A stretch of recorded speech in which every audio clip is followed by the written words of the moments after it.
Nyongera okwanirizaako mu munyo kusatu wano ku Salt TV kitundu kyaffe ekyokubiri bivumbuddwa bye tugenda okugulawo nabyo era tukyebuuza ku nfa y'omuwala Aidah Nalukende ddala kituufu yeetuga oba battamutte wabula nga wakyaliwo ebitankana okuva eri maama n'abafamire ye nga bagamba nti omwana we balabika nga battamutte teyeetuga nga bwe baamugamba. Ebintu ebikulu by'otalina kubuusa maaso ku muntu yenna eyeetuze byalina okusangibwako. Mwana tu ssentebe w'ekyalo Nalukenge Aidah kwe yali abeera agamba teyabiraba ku mulambo gwe era enfa ye ne gye buli eno aginyenyeza mutwe anti takkiriza nti ddala omuwala ono yeetuga bwetuzi.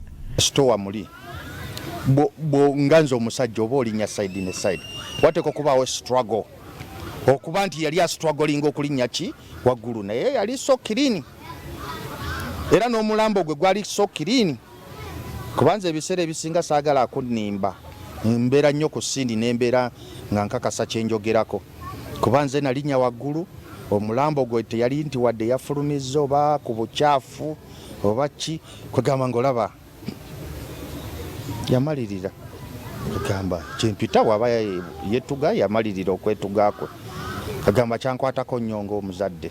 Nakugambye nti ebimu ku bye tukulaga mu mboozi zino bibawa byakuyiga ku bantu betuwangaala nabo. Ekituufu kiri nti ssente ziyitingana okukamala mu musango guno era abagulimu basekera mu kibatu. Naye eyo naye tujja kutuukayo.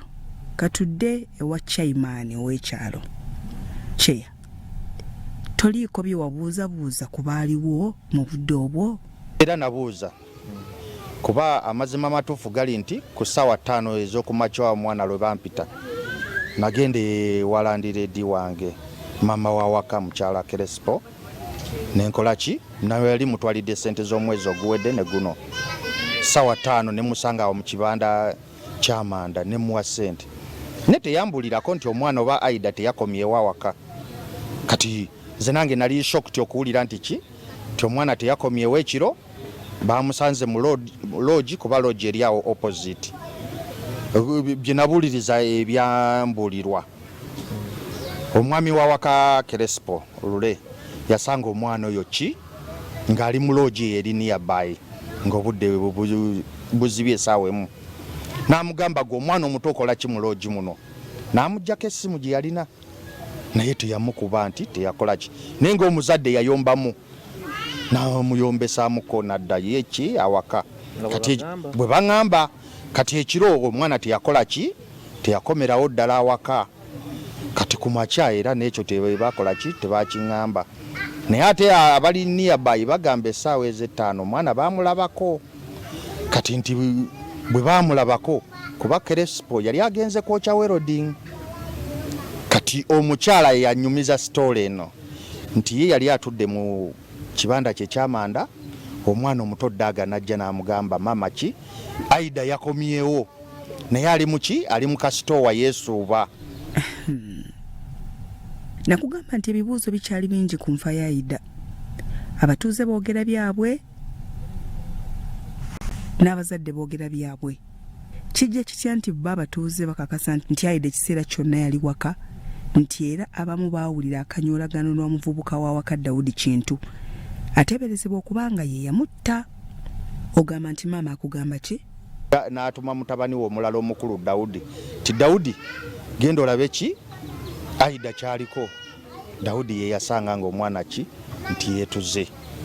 We baatugamba ki esitole bweri kati bo be bayinza okubuulira ki lwaki maama teyagendayo kulaba omwana lwaki teyakomyewo biki. Daudi ye yadda n'abuulira nnyina nti owaaye maama oli wano Aidah ali mu ki mu nnyumba yeetuze. Ebyo naye ssente bye babimugamba bugambi.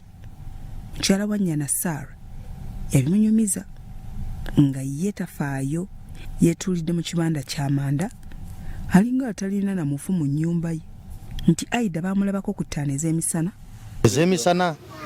Ez'emisana ze baamulabako nga mulamu awo era ne baneiba bakugamba abamu baamulabako awo ne kawunguko.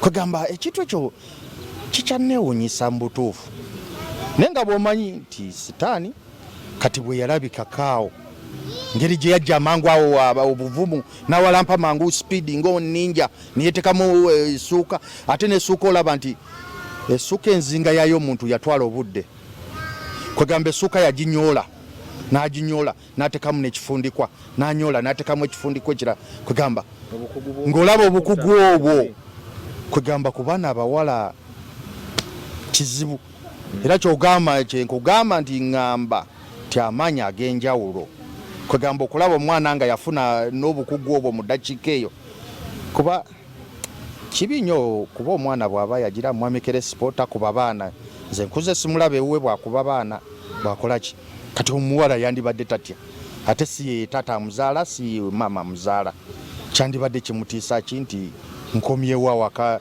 oba saasuzeewo era oba omanyi nti bwe mba sesuzeewo oba bajja kunziza ewaffe. Awo we tunaatandikira enkya bya Robert Mutebi ne Yasin Kikoyo, Salt TV, Omunnyo.